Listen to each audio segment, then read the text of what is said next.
Today we are going to look at 8 crashes that could have ended horribly if the circumstances were just a little different. Right before we get into the video, make sure you leave a like and subscribe as we're closing in on 50,000 subscribers. Anyways, let's get right into it. Oh, we got one moving into we saw this on pit road early. Kasey Kahne hits the inside wall and knocks it down. Saw some guys' helmets that were sitting up there. So a problem with Kasey Kahne's car. Goes on to pit road and the caution's out. This was a huge hit on pit road that caused a red flag to repair the wall. Equipment went flying everywhere. Luckily, nothing hit any crew members that caused injury. Dustin Long reported that a helmet sitting on the wall flew over 25 feet. The equipment could have hit guys on pit road, or even worse, what if this was during green flag pit stops? Some horrible scenarios could have taken place. Dinger's pit, you can see a piece of Kasey Kahne's car physically embedded in the wall. You can't get it out. And if you look on the backside here, it's actually come through the other side as well. The wall did buckle a little bit. Everybody down here, first of all, we should tell you, is safe. Everything is fine. As you mentioned, guys. The yellow car is still in the picture, but Buddy Baker, who has a lot of sentiment among veteran observers, as one of the real... Oh, we have a problem. Allison is blowing the tire. Bobby Allison with a horrible crash here on the front stretch. It has torn out a complete section of protective railing separating it. Alan Kowicki becomes involved. Debris and is collecting other cars. There was a lot of debris in the front stretch. Kowicki was involved. Richard Petty, I think, is another one of the cars. Lots of debris on the front stretch. Now, Bobby's car, to me, appeared to stay together quite well. This wreck completely changed NASCAR, a very well-documented crash.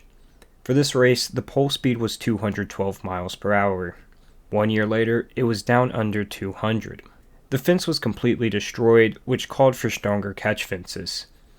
This type of wreck was very uncommon considering Bobby blew a tire in the tri-oval.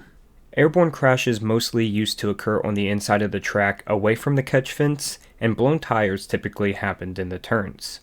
This was a perfect storm for tragedy. 5 fans were injured, and 1 even lost an eye from debris. Luckily, there were no fatalities.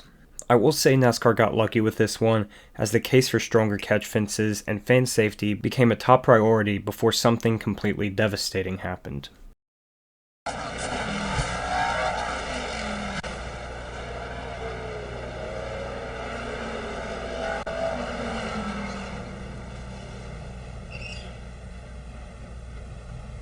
This wreck luckily happened during practice, not the race.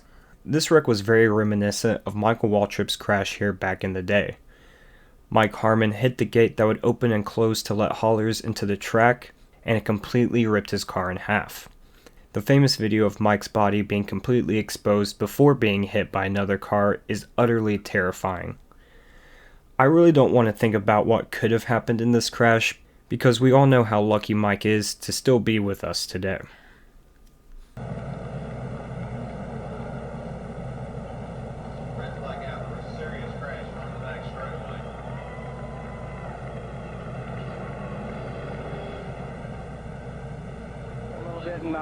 I think maybe I touched the apron or lost the air, one of the two, but hopefully it didn't wear out our welcome here because we were having a great time in the Texaco car. Hey, I've got to go, Robbie. There's been another accident on the track. Thank you. All right. Racing back to the line. Sterling Marlin trying to make up a lap. There's Stan Smith's car demolished, and there's some flame coming out of the Alabama driver's car. Take a look at what happened here that's brought out the second caution of the day. There's Stanley Smith in the middle in the black car. They were running 3 abreast going into that turn, Ken. There's the car number 1 of Rick Mast. There is one car that has gone over the wall, as you see in that. It was well over a minute after the crash that the commentators realized a car flipped over the wall, and even longer before they could identify who it was. The car was completely destroyed. Tragically, this was Stanley Smith's career-ending crash, although he did eventually recover from his injuries. But it was actually Jimmy Horton who went over the wall and was miraculously able to walk away. NASCAR put catch fences all the way around the track after this race, preventing this from ever happening again. However, it had happened before with drivers like Lee Petty and Cal Yarborough. And there are the remains of the car that went over the wall And it looks like someone standing there with a helmet, Ken. and got out of that. Let's hope that is the case. The helmet goes off. And boy, if that's the case, that is very, very good news. Keselowski 22, Stewart 33, and contact! Smith turned around. Tony Stewart is going to win this race. What a terrible crash coming to the finish. This is a big wreck. Kyle Larson's car with the front end severely torn off. This is the closest we have been to a fatality in NASCAR in a long time. 28 fans were injured, leaving 2 in critical condition after Kyle Larson's front 2 tires, engine, and other parts were thrown into the catch fence. The injuries of fans are so much more heartbreaking than drivers because ultimately drivers willingly enter the racetrack knowing the risk. As a fan, you should have no risk of getting hurt, but unfortunately it happens. This happened less than 10 years ago. Like, we are well into the 21st century, and this should not still happen.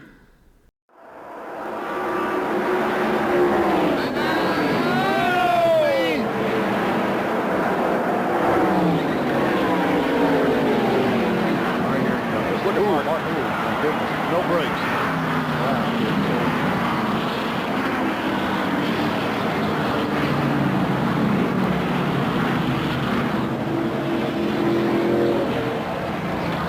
Mark Martin flew past one inside wall, a fence, and finally came to a stop after hitting an interior barrier. If you look back at the replay, Mark was in the air whenever he came to a stop and could have easily flown over the wall. This could have been tragic for everyone in the infield and even Mark because of the hung throttle. Another really bad scenario is if that wall wasn't even there in the first place. This ought to be a real shot.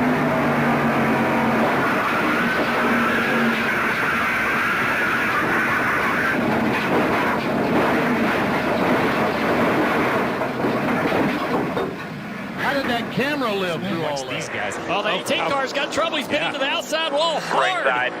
Wow. Big Hold on. contact. Come down. Come down. Look at that right rear quarter panel. Go to the garage. How do you race around those guys that are in the playoffs? Yeah, and we were just talking about give and take, give and take. That was a little bit too much take and not enough give at that point in time.